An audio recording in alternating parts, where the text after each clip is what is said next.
All right, I'm going to go back to our initial output statement here. We want adult human beings capable of functioning in the real world.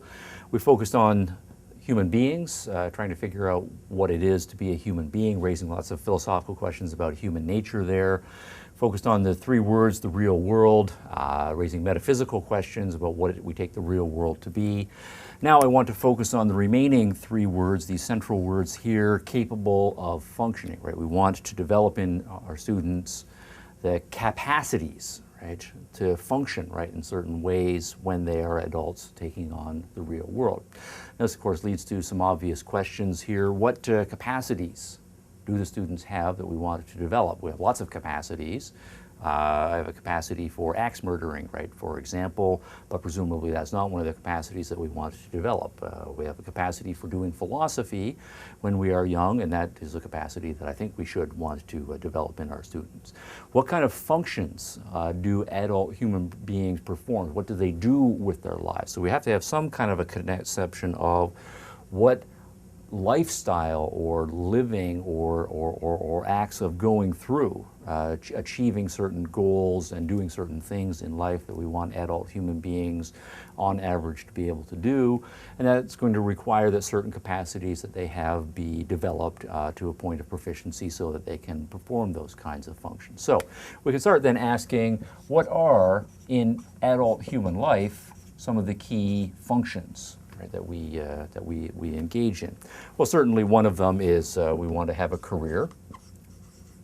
Maybe a career as a philosophy professor. Wouldn't that be great? Or a career in business, right, in banking, right, or a career as a teacher, right, or a career as an artist. And as we know, particularly as we're into the 20th century, 21st century rather, one of the great beauties of our civilization is that there are thousands and thousands of career opportunities that will be available to students, and if we don't like any of those career opportunities, we can go entrepreneurial and make our own career opportunity. All right, so, but career is one important functional part of life, but it's not the whole of life. We also know that an important part of life is having friends. We also know that people will have love lives and sex lives. Typically, what happens as a result of that is people have, right, family lives. We know that they also will engage in leisure activities such as traveling the world and enjoying and learning various things there. There's the entire realm of art and literature that is an important part of human life as well. So we can then start saying, okay, here are the things that constitute a life. What do we need to teach students so that they are capable of doing all of these things and doing them well? We might focus on capacities. Some of the capacities involve knowledge traits. They might need to know what career options are available to them, what places in the world are worth traveling to, knowing the various kinds of artistic genres and media that are out there. And then there are capacities that have to be developed here. There are certain skills that are going to be necessary in career or in literature, social skills in friendship, love and sex and family and so forth, all of that have to be developed as well. Another kinds of capability are going to be various kinds of character traits. So we might focus on issues of the necessary virtues that students are then going to have to acquire if they're going to be able to function well in all of these areas of their lives. For example, many of these things like career, friendships, romantic relationships, family, right, and so forth are longer term projects and longer term commitments are necessary. So we might say that teaching students a certain amount of perseverance is a necessary character trait if they're going to be able to function capably, right, as adult human beings.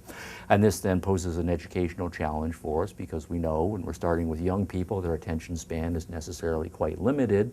But as they develop their attention span and their ability to focus and stay on task and visualize the longer term should be increased, and our job as teachers certainly self-consciously has to be explicitly to build in lessons that build the character trait of perseverance, for example.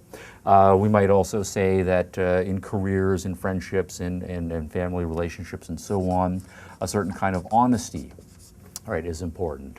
And we know there are lots of temptations to lie, to fudge the truth, to avoid unpleasantness, can be prevalent at all stages of human life. So how do we deal with and inculcate in students the appropriate attitudes to honesty and make that part of their character so that when they are functioning in all of these important areas of their lives, they have the requisite character skill, right? And so forth, right, all the way down the road. Now, all of these things are the subject matter of ethics, which is another important branch of philosophy. Here I have called these things functions, right, things that we do, but we do these things because we think they're valuable, we think they're important, that we think they're a significant part of what it is to live a full human life, and to the extent that we do all of these things well and we're successful in all of those areas of our lives, we have a life that's a flourishing human life as opposed to a dysfunctional human life, a life that's a happy, right, and self-realized human life as opposed to an unhappy, an unrealized, right, human life. So here we can substitute the concept of or rather add the concept of values, right? And I've left it open-ended here with these ellipses here. What are the important values in life? Such that we as educators are going to single these out. Obviously, we can't teach every value that's possible to human beings, but what are the major categories? What things are we going to emphasize? Are we going to emphasize art as a value, social skills as a value, career preparation, right, as a value, right, and so forth? And how are we going to prioritize those values, and how are we going to build them into our curriculum at what particular points? Certainly there are going to be developmental issues, friendship right from the beginning, love and sex issues, though, don't come along until later in the process after puberty, and so forth. So there are lots of questions about what the right values are and how to operationalize them and build them into our curriculum. If we're going to focus on character education here we're talking about virtues, right? What are good traits to the extent that human beings, their personalities and their characters are not hardened already by the time they come to school. There's a certain plasticity and a developmentalism that's possible there. How do we make real and motivate and operationalize lessons that are going to build the appropriate virtue traits? And again, I have an open-ended list here because there are any number of virtues that can be put forth as candidates. Which ones are going to be the important ones that we will focus on and build into our lesson plans here.